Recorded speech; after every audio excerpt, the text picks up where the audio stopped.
para ponernos en las manos del Señor en cuanto a este estudio. Oremos. Dios bueno, gracias porque su misericordia, según tu palabra, es para siempre. Y nosotros podemos ver esa misericordia todos los días, en que usted nos deja levantarnos, en que usted nos da un trabajo, en que usted nos da el sostenimiento, en que usted nos ayuda, como dice aquel famoso corito antiguo, en las luchas, en las pruebas, siempre nos está ayudando. Yo quiero pedirte, oh Dios, que pongas su mano poderosa de sanidad sobre los hermanos que están enfermos. Hay varios hermanos que están enfermos, hay varios hermanos que están necesitados. Algunos de ellos están afligidos de diversas males, Señor, resfríos, problemas bronquiales y otros más, Dios. Te pido que tú pongas tu mano poderosa sobre sus vidas, que tú los sostengas, que tú los ayudes, que tú los cuides. Gracias, Dios, por los hermanos que están presentes, quizá alguno que otro que venga en camino, y aquellos que se están conectando también vía internet. Yo te pido que usted bendiga la exposición de su palabra en este momento. En el nombre de Jesús me pongo como un instrumento para que usted, por favor, nos ayude y nos enseñe. En el nombre de Cristo Jesús. Amén. Ok, vamos a hablar hoy del Salmo 119. Siempre el tema general es viajando al corazón de Dios.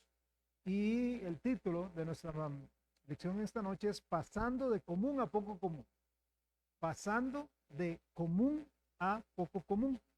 Yo le invito a que tome su Biblia, váyase al Salmo 119, por favor, y vamos a leer, voy a leer la estrofa del 129 hasta el 136. Y le pido que no la pierda porque vamos a estar volviendo a esta estrofa y vamos a estar leyendo ciertos segmentos todos juntos. Primero lo voy a leer todo, para que tengamos un panorama del pasaje. Maravillosos son tus testimonios, por tanto, los ha guardado mi alma. La exposición de tus palabras alumbra, hace entender a los simples. Mi boca abrí y suspiré, porque deseaba tus mandamientos.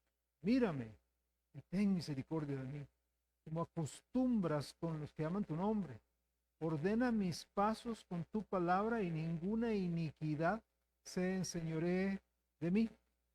Líbrame de la violencia de los hombres y guardaré tus mandamientos. Haz que tu rostro resplandezca sobre tu siervo y enséñame tus estatutos.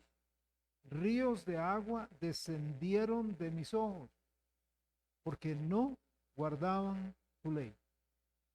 A pesar de los intentos, ¿verdad?, aparentemente muy nobles, de que la gente común, de que la persona común, llamémosle pueblo, a estos se les devuelva el poder de gobernar, la gran mayoría de los mismos nunca se ha visto concretado.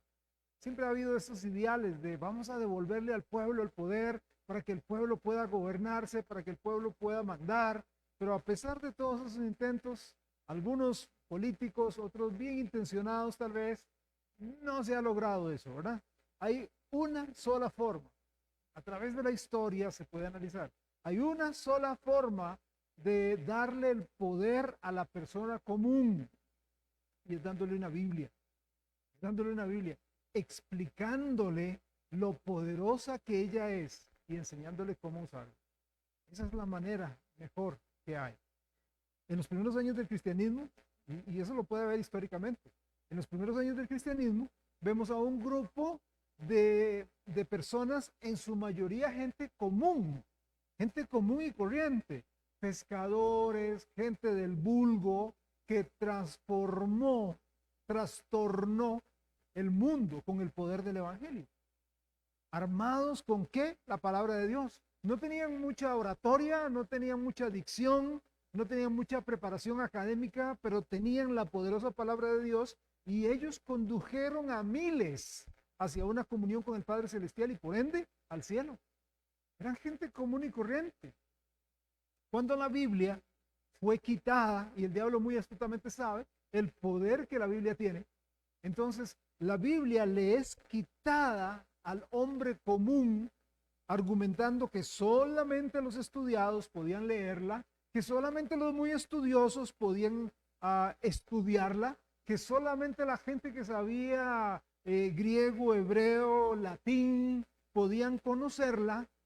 Entonces el mundo entero fue sumergido en 1000 años de oscuridad, lo que conocemos como la Edad Media, o lo que se conoce también como la era del oscurantismo. Quitaron la Biblia de la persona común y el mundo entero se sumió en una oscuridad total. De hecho, aún antes de la Reforma, antes que la Reforma hiciera su aparición allá por el año 1500 y pico, había creyentes ya, tales como los valdenses, como los pietistas, que creían que el hombre común era capaz de entender la Biblia en su propio idioma. A veces la gente piensa, y algunos enseñan de que no, si usted necesita demasiado estudio, demasiado conocimiento en las letras, en los idiomas antiguos para poder estudiar la palabra. No, fíjese que no. Sí hay pasajes que son difíciles, pero la gran mayoría nos fue dada por Dios y está escrita para que la persona común y corriente que sepa leer y que sepa razonar pueda entenderla. Había un grupo llamado los moravos, no los morados, ¿verdad? Con D, sino los moravos con V. Ese es un grupo tremendo. Esta gente, los moravos, enviaron trabajadores comunes como misioneros por todo el mundo. Eran carpinteros, eran albañiles, eran granjeros, eran ganaderos, quienes dejaron su tierra para no volver a ella. Digámoslo así, están en Costa Rica, una persona que es carpintero y se puso de acuerdo con un albañil que es compañero suyo y entonces dicen, dejemos Costa Rica, tomemos un barco, obviamente no habían aviones en aquel entonces, y nos vamos a ir a India. Y allá vamos a empezar un negocio. Usted de albañilería, yo de carpintería, y vamos a empezar un negocio. ¿Con qué propósito? Con el propósito de meternos dentro de la comunidad, dentro de la sociedad, para ganar a las personas. Ellos no pensaban en, vamos a ir a hacer la obra misionera por 15, 20, 30 años y luego nos devolvemos. No, dejamos todo, igual como Abraham, vendemos todo, dejamos nuestra tierra parentela, nos vamos a aquellos sectores y vamos a trabajar. De hecho, algunos de estos hombres moravos, en lugares donde había esclavitud, todavía llegaron hasta a venderse como esclavos. Para poder, ¿cómo ellos llegaron a pensar? Ok, estamos en esta comunidad, aquí hay esclavos, no nos podemos acercar a ellos porque ellos están trabajando. ¿Cómo los podemos alcanzar? Bueno, nos vamos a vender como esclavos. Entonces ellos se vendían como esclavos y así podían estar con los esclavos trabajando y mientras volaban pico, pala y estaban rompiendo la tierra para sembrar o recogiendo algodón o lo que fuera, o recogiendo las cosechas, ahí estaban hablando de Cristo y así ganaron a miles para el Señor Jesús. Dejaron todo. Establecieron lugares para predicar el evangelio y levantar iglesias. Fueron personas comunes que pasaron a ser poco comunes. Cuando nosotros pensamos, por ejemplo, y hacemos la comparación entre Saúl y David, vemos una diferencia. Vemos que Saúl sobresalía. Saúl, digámoslo así, tenía fama, tenía renombre dentro de la gente. Era reconocido. El tipo era alto, era buen mozo, pero desafortunadamente con fuertes debilidades de carácter. Por su lado, David, aunque también era bien parecido, no resaltaba, ni siquiera entre sus hermanos. Porque recuerde que cuando llegó Samuel y le dijo a Isaí, mira, necesito que usted me presente a sus hijos porque tengo una misión, ¿verdad? Voy a escoger al próximo rey, al sucesor de Saúl. ¿Qué es lo que hace Isaí? Empieza a llamar desde el mayor hasta el menor, pero no llamó a David. ¿Por qué? ¿Dónde estaba David? Estaba atendiendo el ganado, estaba en el campo, estaba lejos cuidando las ovejas. Ni siquiera dentro de su propia familia David sobresalía. Sin embargo, Dios, el hombre, Dios vio algo en David que nadie más podía ver. Vio un compromiso profundo y un amor por la palabra de Dios. Eso es lo que Dios quiere ver. Un compromiso profundo, un amor por la palabra de Dios. David fue un hombre común que fue hecho poco común por el poder de la palabra de Dios. Y espero que nosotros podamos entender eso, porque la mayoría de nosotros somos gente común y corriente, pero que podemos llegar a ser poco común con el poder de la palabra de Dios. Podemos llegar a hacer grandes cosas, grandes proezas para Dios. Este mundo está deseoso de ver gente de verdad transformada para Cristo. Gente de que en serio esté comprometida con el Señor, que esté casada con Dios y que en serio quiera hacer un cambio en la sociedad. La sociedad costarricense va de mal en peor. Nada más ya hay mucha gente dice, ya ni veo las noticias por mi propia salud mental. ¿Por qué? Porque siempre es lo malo, lo feo, ¿verdad? Asesinatos, ajusticiamientos, ya eso carga, ya eso cansa, ¿cierto? Este mundo está en un punto en el cual necesita un cambio. La gente piensa en reforma, bueno, vamos a hacer esto, vamos a hacer, oí hace poco a una ministra decir, lo que ocupamos es educación, es mayéutica, más educación, ¿verdad? La educación, el concepto de Platón, de Sócrates, de dar mucha educación, no cambian, no cambian. ¿Cuánta educación vial se nos da? A cada rato está saliendo en la televisión, mire que use esto, que use aquello, si tome no maneje, y a los que están en la calle no anda con el celular. Usted va manejando, va en su autobús y vuelve a ver gente, y ahí está la gente manejando y con el celular. Ya, toda la educación del mundo. Aquí hay un problema.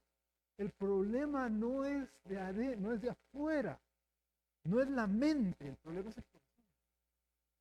Necesita Cristo entrar, vivir y ser Señor de la vida. Este trozo que vamos a estudiar hoy, versículos 129 al 136, nos presenta tres principios de la vida práctica. Tres principios. Esta porción nos da un patrón precioso para la vida de oración. La vida de oración. Demostrando cómo una persona común puede orar para experimentar el poder verdadero de Dios en su vida. Yo he mencionado que no hay nada de malo en que usted tome algunas porciones de este salmo, las subraye y usted las ore a Dios. No hay nada de malo. No hay nada, absolutamente nada de malo. Que usted le diga, Señor, yo quiero que, no sé, ¿verdad? Ordenes mis pasos, porque mis pasos están desordenados. Tal vez mi casa está desordenada, tal vez mis finanzas. Señor, ordena mis pasos. Estoy tomando un pasaje que estoy diciéndoselo a Dios en oración. No hay nada de malo en eso. Y eso es lo que yo quiero que veamos en esta noche.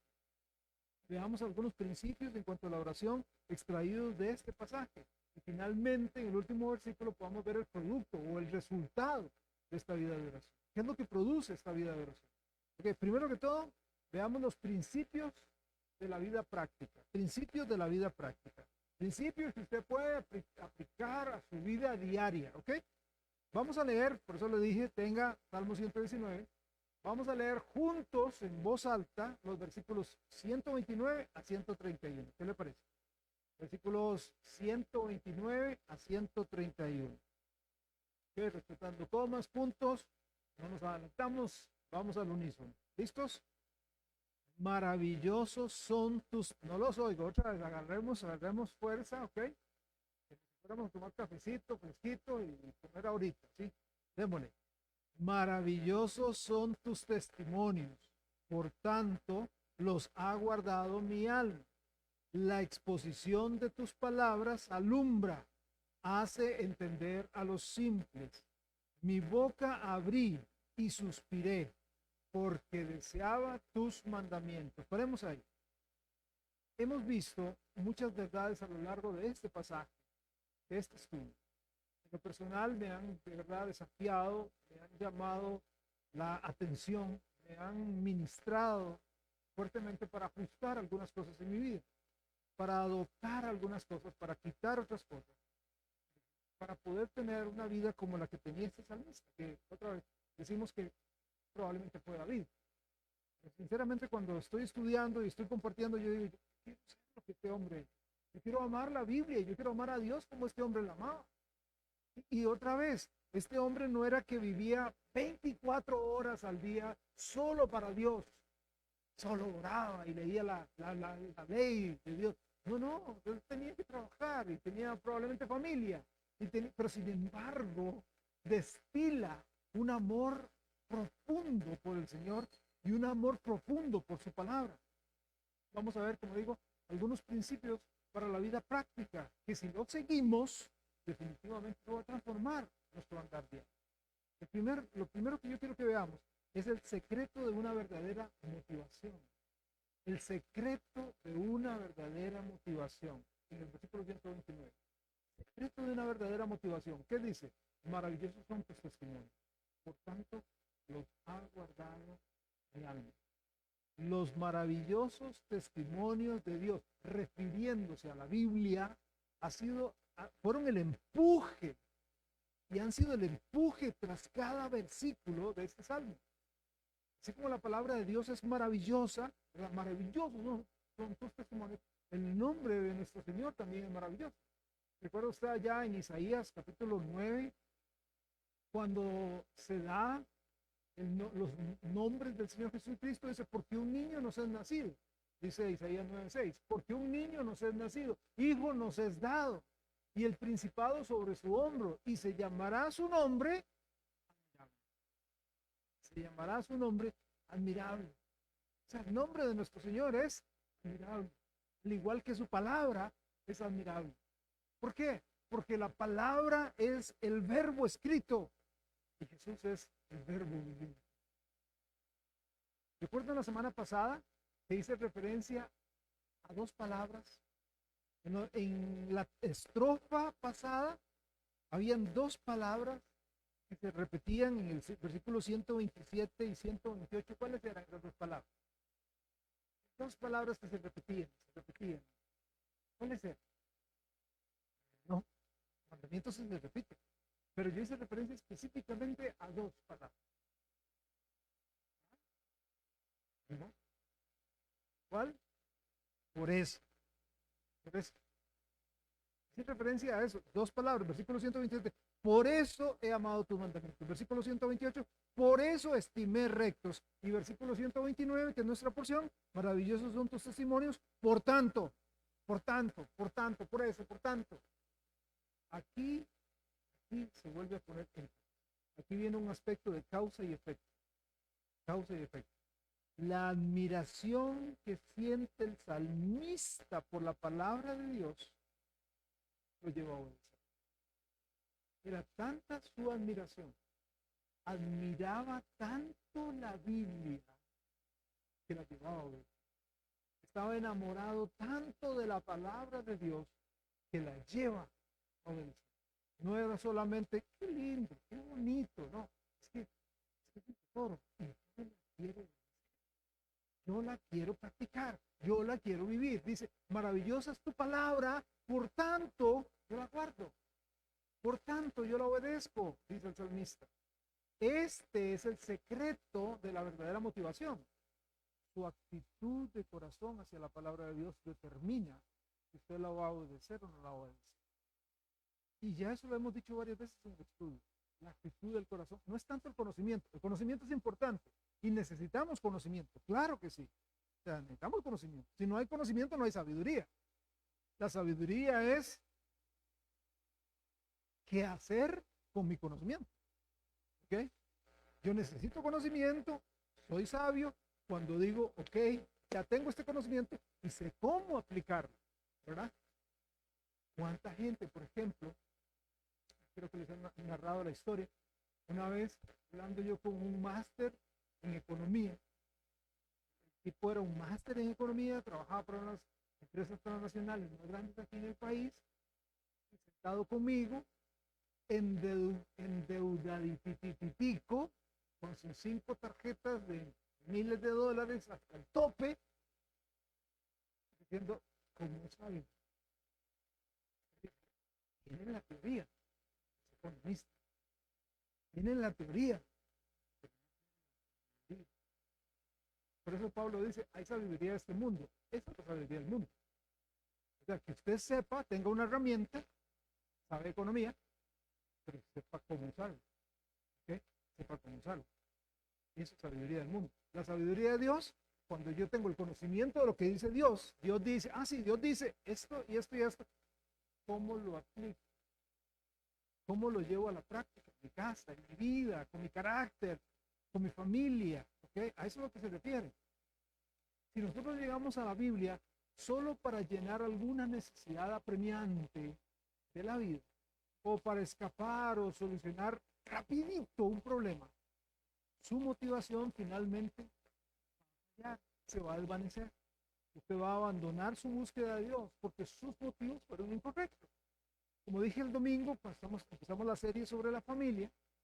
Muchas personas vienen buscando a veces un consejo rápido, una panacea que me tome, ¿verdad? Uy, tengo un dolor fuerte de la cabeza, entonces me voy a tomar 2 pastillas bien fuertes para que en unos 30 minutos se me quite. Bueno, yo tengo un problema familiar, yo tengo un problema financiero, yo tengo un problema de mi carácter, yo tengo una debilidad muy fuerte, entonces, ok, deme unos consejitos, deme unos cuantos versículos para que se me quite en una semana. No, no se quita. No se quita. Se necesita constancia en la palabra. Se necesita compromiso con la palabra para que Dios nos ayude. ¿Ok? Usted abandonará la búsqueda de Dios porque los motivos son incorrectos. Si mis motivos son incorrectos, tarde o temprano se cansará. De hecho, Jesús habló de eso. Jesús ahí en Mateo capítulo 13, póngale una marca a Salmo 119 y busque Mateo 13. Jesús habló de esto efímero, ¿verdad? De esto fugaz. Mateo capítulo 13, versículos 20 y 21, por favor. Mateo 13, 20. Pueden ver, es parte de la parábola del sembrador. Mateo 13, 20 dice, y el que fue sembrado en pedregales, este es el que oye la palabra, y al momento la recibe con gozo. Qué lindo, qué bonito. Uy, sí, qué poderosa es la Biblia. Wow. Versículo 21, pero no tiene raíz, sino que es de corta duración. Pues al venir la aflicción o la persecución por causa de la palabra, luego tropieza. Y no siguió germinando, no siguió creciendo. ¿Por qué? Porque no tenía raíz. Así es que, desafortunadamente, eso es común verlo hoy. Personas que llegan, ven el gran poder de Dios, ven toda la sabiduría encerrada ahí, como dijo Pablo, el consejo de Dios acá en la Biblia, se emocionan por ello, pero nunca maduran espiritualmente, más allá de verla solamente como un libro para devocionar o para algunos versículos que salgo y comparto. O la ven algunas personas como una especie de amuleto, de pata de conejo, ¿verdad? Yo no sé si usted ha visto, pero eso se daba mucho antes, ¿verdad? Eh, yo tuve la bendición de acompañar a un hermano varias veces a Limón, ¿verdad? Bueno, al sector de 28 millas, Gualdec, y hacíamos visitas ahí a muchos familiares de jugadores de primera división. Y nos montábamos en la línea, salíamos de la casa de un señor, Mr. White, que él tenía su panadería y todo, y era lo más precioso ahí. Bajábamos, nos montábamos en la línea del tren, no con un carro, sino a pie, y empezábamos a caminar rumbo hacia Matina, ¿verdad? Íbamos caminando, caminando, y me decía este hermano precioso, Franklin Taylor, me decía, pastor, vamos a visitar ahí vive la mamá de hermano. Y entramos ahí en la casa y una señora, hola, ¿cómo está? Y tomábamos agua de sapo y tomábamos, ¿verdad? Plan pintar, patí, todas las comidas típicas, compartíamos, salgamos a caminar, seguimos caminando. Mira, allá, me estoy aquí ahí, la mamá o la abuelita de Mauricio Wright. Ah, vamos allá. Precioso, precioso ese tiempo. Pero una de las cosas que notaba es que en muchas de esas casas estaba la Biblia, generalmente era una Biblia familiar, esos grandotes, abierta en el Salmo 90. Pieza, eso tenía años de estar abierta, probablemente había recibido quién sabe cuántos megatones de sol, ¿verdad? Y de polvo, de eso que si usted le hace así, clac, se quiebra. Pero ahí estaba. ¿Por qué? Porque muchas veces la gente dice, si lo tengo en Salmo 91, más en esa parte donde dice, ni plaga tocará tu morada. Entonces, sirve como un amuleto, ¿no? La Biblia va más allá que eso, ¿sí? Eh, Algunos lo ven como un objeto de interés, como un pasatiempo. La clave para evitar esta actitud se basa en pedirle a Dios que nuestro amor por su palabra crezca cada día más. Pidámosle a Dios, oremos, Dios, que yo ame más tu palabra, que la ame más hoy que la semana pasada. Dios, que yo pueda amar más la Biblia hoy. Pero no solo eso, no solamente ore, sino también que incline su voluntad para buscar, que incline su voluntad. Sí, ore, pero hay que incluir, usted mismo tiene que decir, yo tengo que buscar. La oración sin la acción no va muy largo. Yo necesito orar, yo necesito orar, pero yo también tengo que hacer de manera consciente e intencional esa búsqueda por la vida. Como he dicho anteriormente, es imposible separar el amor de la obediencia. Es imposible. Nuestro apoyo para eso lo encontramos en Juan. Vea el Evangelio según San Juan, capítulo 14, versículo 23. Repito, es imposible separar el amor de la obediencia. Juan 14, 23. Juan 14, 23. El Evangelio según San Juan, capítulo 14, verso 23. 14, 23. Evelyn, ¿lo tendrás por ahí? Sí.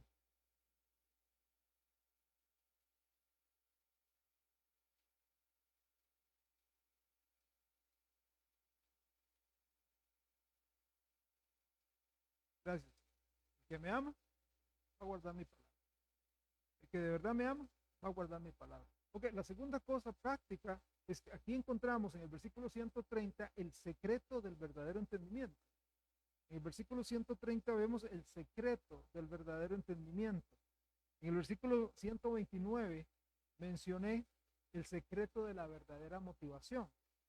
Ahora en el 130 veamos el secreto del verdadero entendimiento. Dice así, versículo 130, la exposición de tus palabras alumbra, hace entender a los simples. La exposición de tus palabras alumbra. Claro, esa es la razón, hermanos y hermanas, por la cual ya en los púlpitos hoy no se expone la Biblia. Se hablan de asuntos psicológicos, se utiliza mucho los púlpitos para hablar de motivación, ¿verdad? Como dije el domingo también, algunos showman toman el control de los púlpitos para hacer espectáculos y la gente fascinada con algunos pringues de versículos y la gente, ¡ay, qué lindo la palabra de Dios, qué bonito así! No, no, la exposición de tus palabras alumbra. A veces hablando con algunas personas que me dicen, es que viera que en mi iglesia, no sé, no, algo está pasando. Yo le pregunto, ¿y qué libro de la Biblia están estudiando? ¿Qué libro de la Biblia están predicando? No, no, se predica de esto y luego se predica otro versículo y un versículo de Génesis y después de otro de Apocalipsis y luego uno de Proverbios, muy bonitos, luego el Salmo 23 y luego por aquí, por allá, y están brincando por todos lados. No están exponiendo todo el consejo de Dios. Eso es lo que está pasando hoy, por eso la gente tiene hambre. La exposición de tus palabras alumbra, por eso el diablo lucha para que no se exponga toda la Biblia. Vea cuánto llevamos en el Salmo 119, estrofa por estrofa. No crean que no he sido tentado, no he sido tentado a decir, voy a comprimir, voy a agarrar unas tres estrofas y las meto ahí, las comprimo y es más rápido. Hace un tiempo atrás hablaba con un pastor que me decía, no, con un miembro de una iglesia que me decía, vamos a estudiar el libro vamos a estudiar el libro de Primera de Timoteo. Bueno, Primera de Timoteo son 6 capítulos, qué fantástico. 2 semanas después, dice, ya terminamos Primera de Timoteo y vamos a empezar con, y yo, 2 semanas, y ya estudiaron Primera de Timoteo. 2 semanas, sí, sí, sí, muy bonito todo. A trompada de loco, sí, pero usted no le puede sacar el jugo a eso. La expresión de tus palabras alumbra. En el momento en que nosotros reconocemos nuestro pecado y nos arrepentimos y nos entregamos toda nuestra vida al Señor Jesucristo, la Biblia llega a ser un instrumento mediante el cual nosotros podemos entender cómo relacionarnos con Dios. en este momento la luz de Dios entra en nuestra vida.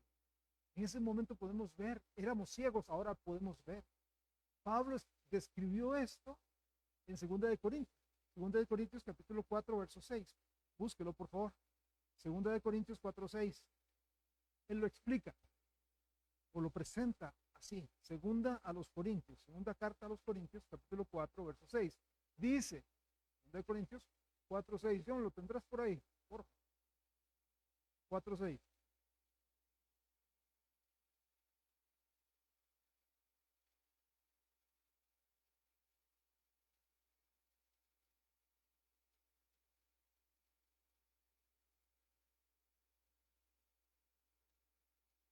Gracias.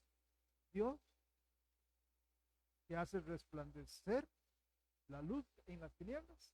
¿Qué hace? Hace resplandecer en nuestros corazones su luz. ¿Recuerden lo que vimos en el Salmo 119, 105? Salmo 119, 105. ¿Recuerdan lo que dice?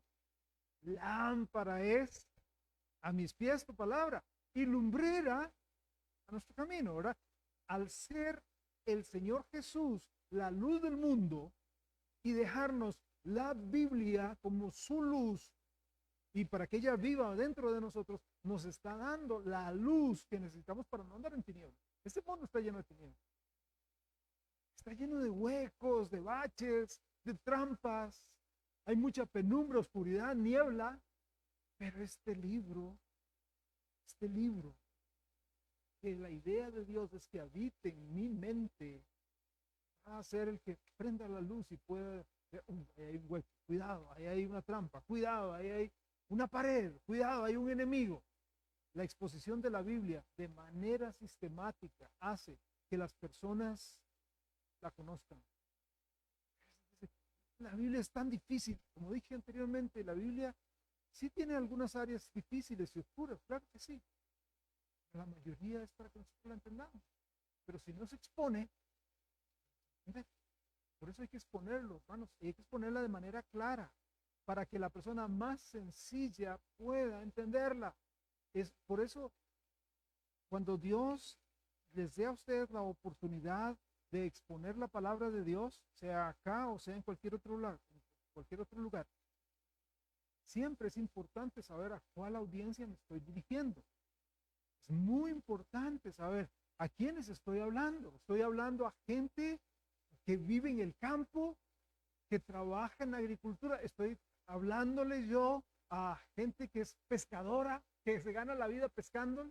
Entonces yo le voy a hablar en un vocabulario muy alto y voy a usar ilustraciones de Wall Street y la bolsa de valores y a alguien que apenas, ¿verdad?, tira la red y saca el pescadito y huele a pescado todo el día. Yo necesito saber a quién estoy hablando. ¿Quiénes estoy hablando? Estoy hablando a profesionales, a personas de la ciudad, a personas del campo. Estoy hablándole a jóvenes. ¿A quiénes me dirijo para poder llegar al corazón de ellos? Y que así poder enfocar la palabra. Ahora bien, cuando se enciende la luz, cuando se enciende una luz, de pronto se van a notar las imperfecciones. ¿Cierto? Esa es la razón por la que por lo menos a lo que he visto, las personas que trabajan en maquillaje profesional utilizan mucha luz, no solamente el bombillito del baño o el bombillito del cuarto, sino por lo general utilizan esos espejos que tienen un montón de bombillos. ¿Para qué? Para ver todas las imperfecciones que hay en la cara. ¿Para qué? Para llenarlas con maquillaje. Para llenar los huecos ahí. Algunos se llenan con merula, otros se llenan con maquillaje, pero la cosa es que se vea bien. Para engañarse. El punto es llenar bien todo.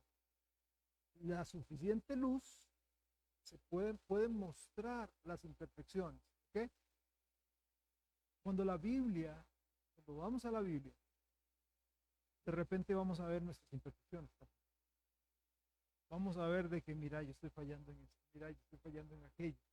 Pero ¿cuál es la idea? ¿Sentirme mal? No, sino decir, Dios, ayúdame. Aquí tengo una debilidad. esta es una debilidad de carácter, este es un hoyito que tengo acá, esto es un barro que tengo allá, esto es una espinilla que tengo, me salió por acá. Dios, estoy hablando metafóricamente, ¿verdad? Dios, ayuda, por favor. Ahora, cuando la Biblia se utiliza, cuando usted ha leído, por ejemplo, Proverbios, en Proverbios se utiliza mucho la palabra simple, simple. Salmos también. Cuando en la Biblia se utiliza la palabra simple, se está haciendo referencia a una persona que carece de entendimiento. Una persona simple es una persona que carece de entendimiento. Vea Proverbios 7, búsquelo ahí.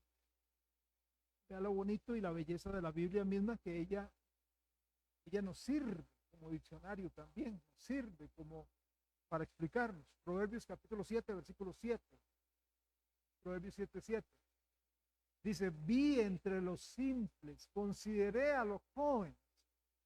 A un joven que era simple y era falto de entendimiento. Una persona simple es una persona falta de entendimiento, pero también una persona simple es una persona ingenua, es una persona que todo lo cree. Proverbios capítulo 14. Proverbios capítulo 14, verso 15. Alguien simple es una persona que todo lo cree. Vio que volvió salió nuevamente la pandemia. No, hombre, no me digas, sí, salió en Panamá. No, ve, ahora sí ya nos llevó candanga. Y estaba preocupado, lo creí. Vio que le van a devolver a todo el mundo la plata que le quitaron en aquella cooperativa. De verdad, qué salvada. Todo lo cree. Proverbios 14, 15, ¿qué dice? Proverbios capítulo 14. No, Oscar, ¿me lo puedes leer?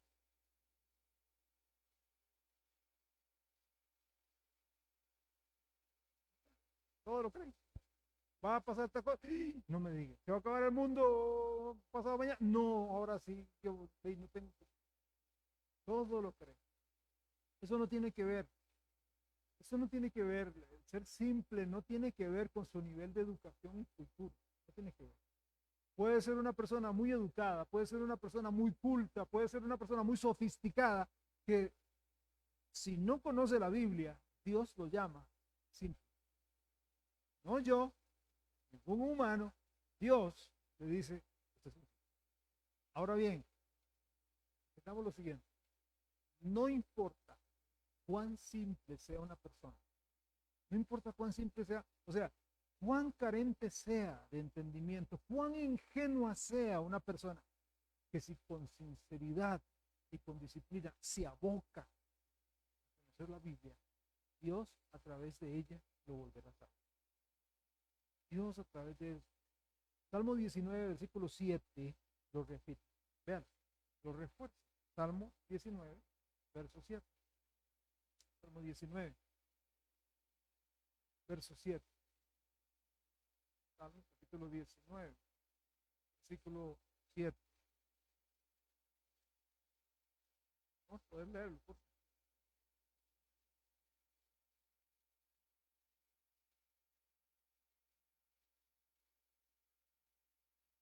Hace sabio al ingenuo, al falto de entendimiento, la ley de Jehová, la palabra de Dios, el conocimiento de ella, la aplicación, el estudio, el análisis, el deseo de ponerla en práctica, aceptable a la persona. Pensemos en Pedro, un hombre sencillo, común, pescador de oficio, no tenía mucha cultura. Cuando leemos la carta de Pedro, yo me lo imagino escribiendo su carta, rascándose la cabeza y diciendo, es que este hermano Pablo escribe algunas cosas que yo no le entiendo. El hombre era sencillo, así, no. Que Pablo era un erudito, yo soy pescador, yo no entiendo. Pero sin embargo, este hombre se enfrentó con la gente más educada de su tiempo, con los conocedores de la ley de su tiempo, y lo derrotó. ¿Y cómo puede ser esto? Por medio de la palabra de Dios que vivía en él. Convirtió la Biblia, convirtió la Biblia que él conocía en aquel entonces, lo convirtió de un hombre común a un hombre poco común. No importa cuál sea su trasfondo, la Biblia pueda convertirle en una persona poseedora de gran conocimiento, sabiduría y entendimiento. Este versículo 130 nos asegura que la exposición de sus dichos O sea, sus palabras mismas, no solo las ideas, en la vida de cualquier persona lo va a alumbrar y lo va a hacer entender y pasar de simple a sabio. Pero no solamente eso, también número 3, hablando de una aplicación práctica, encontramos en el versículo 131 el secreto de la verdadera necesidad. El secreto de la verdadera necesidad. ¿Sí? Una verdadera necesidad. Dice el versículo 131. Mi boca abrí y suspiré porque deseaba tus mandamientos. ¿Qué es un suspiro? Vamos a ver, hágame un suspiro. Exactamente, ¿verdad? Sí, es un suspiro. Ok, según la Real Academia de la Lengua Española, un suspiro denota pena o tristeza, denota ansia o denota deseo. El salmista aquí está suspirando, obviamente no porque tiene pena o tristeza. El salmista está suspirando porque tiene deseo. Según el versículo, deseo de qué? Dice, di mi boca, suspiré. ¿Por qué? ¿Qué deseaba? Sus mandamientos. Deseaba la Biblia, deseaba su palabra. Él había llegado a la conclusión de que este mundo nada puede ofrecerle que le satisfaga los deseos de su alma. ¿Ha visto usted una persona que quiere, que desea algo, que tal vez va en el carro, o tal vez está en la casa, o tal vez está en un lugar y está viendo algo y hace, desea algo, añora algo, tal vez añora a alguien, añora un contacto con algo? Pero el salmista, por eso suspiraba. Con esta acción de suspirar, ha definido su verdadera necesidad. Te pregunto, ¿qué es lo que usted realmente necesita? ¿Qué es lo que usted realmente quiere? Pero ya vimos el punto número 1, ¿verdad? Ahora yo quiero que veamos el punto número 2, patrones. Patrones para una oración poderosa. Patrones para una oración poderosa. Eso lo encontramos en los versículos 132 al 135. Volvamos al Salmo 119 y vamos a volver a leer juntos esta porción. 132, 135. Aquí encontramos, en esta parte, vamos a encontrar varios elementos que podemos sacar como nuestra oración, hacerlos nuestros. ¿Listos? Vamos a leerlo, versículos 132 al 135. Leamos. Mírame y ten misericordia de mí, como acostumbras con los que aman tu nombre. Ordena mis pasos con tu palabra, y ninguna iniquidad se enseñoree de mí. Líbrame de la violencia de los hombres, y guardaré tus mandamientos. Haz que tu rostro resplandezca sobre tu siervo, y enséñame tus estatutos. Yo quiero estimularlos a ir, hermanos, más allá que desarrollar una relación meramente intelectual con este precioso salmo. Y lleguemos al punto de orarlo, y lleguemos al punto de incorporarlo a nuestras vidas. No olvidemos que este Salmo 119 es el diario de oración del escritor. Es el diario de oración, es el anhelo de su alma. Aquí encontramos un modelo y voy a segmentarlo. Aquí encontramos 7 peticiones. 7 peticiones que hacen de una persona común a una persona poco común. ¿Cuáles son? La primera petición la encontramos en la primera parte del versículo 132. Él pide comunión. ¿Qué dice? Mírame. Mírame. Pide comunión. Esta es una petición de comunión con Dios.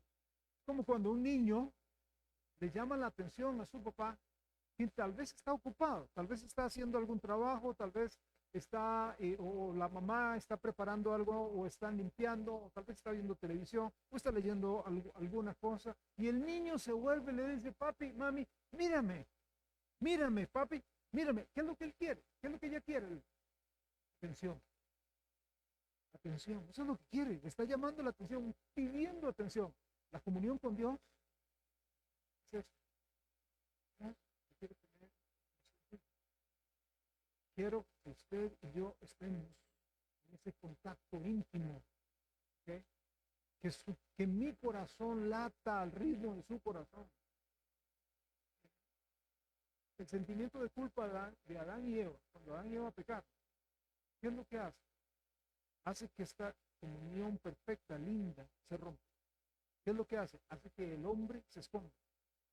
Hace que mejor vaya, oyó la voz de Dios, no voy a decir, aquí estoy, Señor, no, me voy a esconder. Porque el pecado cortó la dulce comunión que se gozaba con el Señor, se perdió. Hermanos, la oración, la adoración, la meditación en la palabra de Dios, la lectura, el estudio, son parte de la relación con Dios. Pidámosle a Dios, Dios, mira, quiero tener una comunión diaria, pero no solo eso. Segunda petición, en la segunda parte del versículo 132, Él pide misericordia, pide comunión, pero también pide misericordia. Vea el versículo 132, en su segunda parte, y ten misericordia de mí, como acostumbras con los que aman tu nombre. Conforme nosotros vamos creciendo en nuestra relación con Dios, conforme uno se va metiendo más en la palabra y va conociendo un poco más de los caminos de Dios, más conscientes llegamos a ser de nuestra naturaleza, más indignos nos sentimos. De verdad, entre más uno va conociendo a Dios, no vas que diciendo, no, hombre, ya yo, Dios y yo, no, va uno diciendo,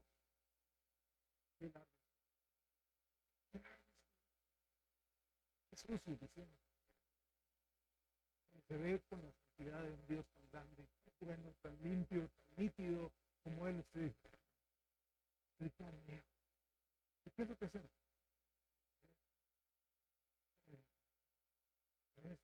Misericordia para mí. ¿Por qué? Porque la comunión con Dios revela nuestros pecados. La comunión con Dios revela nuestros pecados. La comunión con Dios revela lo malo, lo sucio que hay en nosotros. Comparado con Él. Es que no nos comparamos con los demás, comparamos con Él. Y cuando lo vemos así, ¿qué decimos? Dios, por favor, misericordia. Si bien es cierto, tuvimos la misericordia primaria cuando recibimos a Jesús como Salvador. Y Él nos dio salvación de todos los días. Igual como su gracia, todos los días la ocupamos. Y note que al final del versículo dice, como acostumbras con esa palabra, ese verbo, acostumbras. Acostumbras significa que Dios tiene la costumbre de hacer las cosas de esta manera. O sea, Dios acostumbra extender su misericordia. Va a extender su misericordia. Tercera petición, la encontramos en la primera parte del versículo 133. Él pide dirección. ¿Qué dice? Ordena mis pasos con tu palabra. Ordena mis pasos. Señor, pido dirección. Es un caos. En otro lugar, en el Salmo 37, 23. Vamos a buscarlo. Salmo 27. David dice algo parecido. Salmo 37, versículo 23. Versículo 23. Hermano Roberto, lo tendrás por ahí. Salmo 37, 23.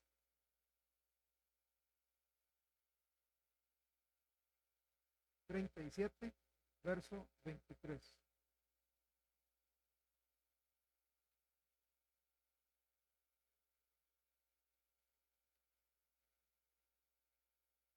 Siempre nos vamos a meter en problemas cuando intentamos ordenar nuestros pasos. Según ese versículo 133, primera parte, ¿cómo es que Dios ordena mis pasos? ¿Cómo es que Dios ordena sus pasos? ¿Cómo es? Con su palabra. Es tomar la palabra, no es llegar a agarrar la palabra y alinearla a mí. O sea, no es traerme la Biblia a mí. La vida a veces es un caos. Es yo, ahí está la rectitud de la palabra de Dios. Es yo tratar de irme alineando. Toda planificación del día, laboral, académica, del hogar, física, financiera, familiar, debe empezar pidiendo a Dios que la guíe, que le dé bendición. No seamos como Jacob. No seamos como Jacob llegaba preparaba todo, ideaba todo, planificaba todo, y luego le decía, ahora sí, Señor, dame la bendición. Eso es lo que está. Señor, vea, ya planeé todo, dame la bendición. No, ayúdame, ayúdame, ayúdame a hacer. Número 4, cuarta petición, segunda parte del versículo 133. Él pide victoria. Pide victoria. Dice, y ninguna iniquidad se enseñoree de mí. El salmista le pide victoria a Dios. Le pide victoria a Dios. Él pide en oración que el pecado no prevalezca en su vida. Todos lidiamos con el pecado. Todos lidiamos. Hay pecados favoritos que tenemos. Hay debilidades, ¿verdad?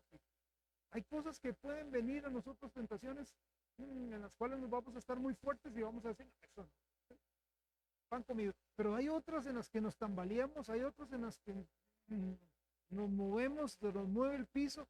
Eso es lo que se refiere el salmista. Está diciendo Dios, por favor, que eso no se enseñoree de mí, que eso no sea mi dueño, que eso no me domine, que yo no sea su siervo. Recuerda ya en Mateo 6 lo que Jesús dijo, en la oración modelo, el Padre nuestro, dijo, no nos metas. Tenemos que orar a la hora de salir de casa, rumbo al trabajo, rumbo a cualquier lugar. Señor, no nos metas en tentación y líbranos de todo el mal que hay. La siguiente petición, versículo 134, él pide liberación. Pide liberación. Pidamos liberación. Líbrame de la violencia de los hombres y guardaré tus mandamientos. El escritor le pide al Señor que lo libre de las personas que le quieren hacer mal. Hermanos, en la calle hay gente que nos quiere hacer mal. O que de repente podemos llegar a hacer un daño colateral. ¿Sí? Porque antes era que se iba y buscaban a una persona y le pegaban un balazo. Ahora no, ahora puede ser en una parada de buses, puede ser en una soda, puede ser en un restaurante, puede ser en un centro comercial, de que ahí la persona dice, tengo que matar a este, pero hay un montón, salados, y de repente daño colateral, salgo herido, salgo muerto, ¿cierto? Señor, líbrame de las personas que me quieren hacer mal. Quizá en su trabajo hay gente que le quiere hacer el mal. Quizá en su trabajo hay gente que viene molestándolo, que viene ahí como un cuchillito esperando que usted caiga para quitarle su puesto, etcétera, para denigrarlo, tal vez en el centro de estudio. Quiere hacernos mal, quiere dañar nuestro testimonio, nuestra reputación, nuestra familia, nuestra vida. Pidamos liberación. Pidamos liberación. A ver, y note que el salmista pide liberación no tanto para vivir en paz, no tanto para tener comodidad. El salmista quiere liberación para guardar. Dios quiere ser libre. Quiere ser libre para poder. Siguiente petición. Versículo 135, en su primera parte. Pide que el rostro del Señor le resplandezca sobre él. Dice el 135a, en la primera parte, haz que tu rostro resplandezca sobre tu cielo. El salmista muy probablemente estaba orando una oración que él oía repetidamente de parte de Dios. Esta oración la encontramos en Números, capítulo 6. Esta oración es la bendición sacerdotal.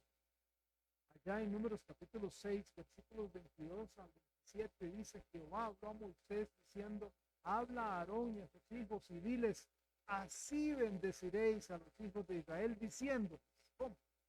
Jehová te bendiga y te guarde.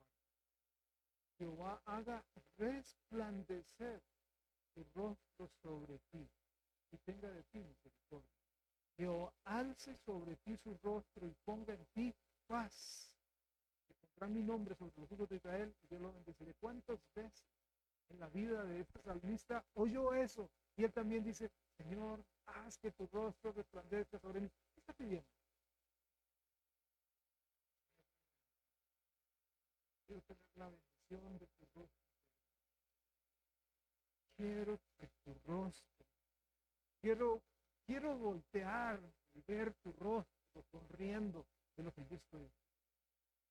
Quiero tu rostro feliz. Esa bendición, Dios, yo quiero. Yo quiero que donde yo vaya, tu rostro pueda estar conmigo, pueda verme. La Biblia dice que los ojos de Jehová están en todo lugar mirando. Y la última petición, en la segunda parte del versículo 135, me pide crecimiento, me pide crecer, pide crecer. Dice 135, final, enséñame. El salmista nunca perdió su deseo de aprender más acerca de Dios. Hermanos, no importa cuántos años, no importa cuántos años tenga de leer la Biblia, no importa cuántos años tenga de estudiar la Biblia es inagotable. Usted se puede meter en una porción. ¿Cuántas veces usted? Y usted empieza a estudiar y estudiar y a desmenuzar y a desmenuzar. Y ese es un gran problema que yo tengo a la hora de estudiar. Vieron que es un gran problema. Porque yo me meto y empiezo a estudiar y estudiar y saco y saco y saco y saco y saco y saco y saco y tengo un montón de material por allá. Y digo, y solamente llevo 6 versículos. ¿Qué es? ¿Qué es? No puedo enseñar todo eso. ¿No puedo? ¿Por qué? Recuerden lo que dije anteriormente sobre la audiencia. ¿Quién voy a hablarles? También yo tengo que ver. Cuando yo voy a hablar sobre la audiencia, yo tengo que ver. ¿Y qué nivel de espiritual tiene la audiencia para manejar todo esto? Yo estoy enamorado. Yo estoy como loco con esto que estoy aprendiendo. Yo lo estoy viendo y todo. Pero la gente que ustedes, o algunos de ustedes,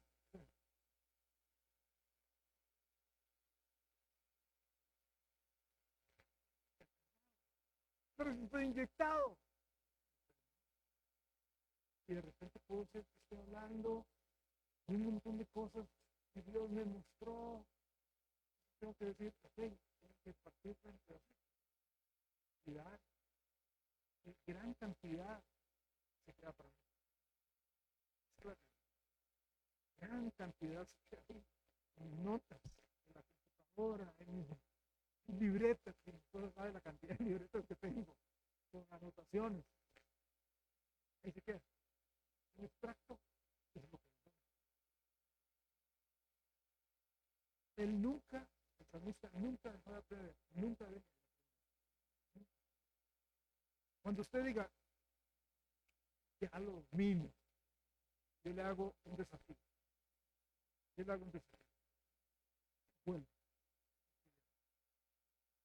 si las notas anteriores, vuelvo a decir, ¿dónde estaba esto? ¿Dónde estaba esto? ¿Dónde estaba esto? Siempre, siempre va a haber, siempre va a haber, siempre va a haber. Por eso no importa cuántas veces uno la lea, siempre, siempre, siempre. Por eso Pedro da una recomendación. Segunda de Pedro 3, versículo 18, Pedro dice, antes bien, crezcan en la gracia y en el conocimiento de nuestro Señor y Salvador Jesucristo. Crezcan en la gracia, no terminen de crecer, pero saben, para poder crecer, tienen un espíritu enseñado. Ya yo sé, ya yo lo sé, ya no hay límite a donde podamos llegar. En Dios no hay límite. Pero el Señor dice, ya yo domino esto, ¿cuánto mil? Estamos. Y final, el versículo 136. ¿Qué vemos en el versículo 136? Lo que vemos es el producto, es el resultado de esta vida de oración. Es el producto, el resultado de tener una vida de oración así. ¿Qué dice? Ríos de agua descendieron de mis ojos. Un estilo de vida de oración, un estilo de vida cercano a Dios, produce sensibilidad. produce un corazón sensible, al punto que lleva al salmista ahora a llorar, al punto que el salmista llega a llorar. ¿Y llora por qué? ¿Porque es débil? ¿Llora porque es un chineadito? No, llora porque hay gente que no guarda su ley.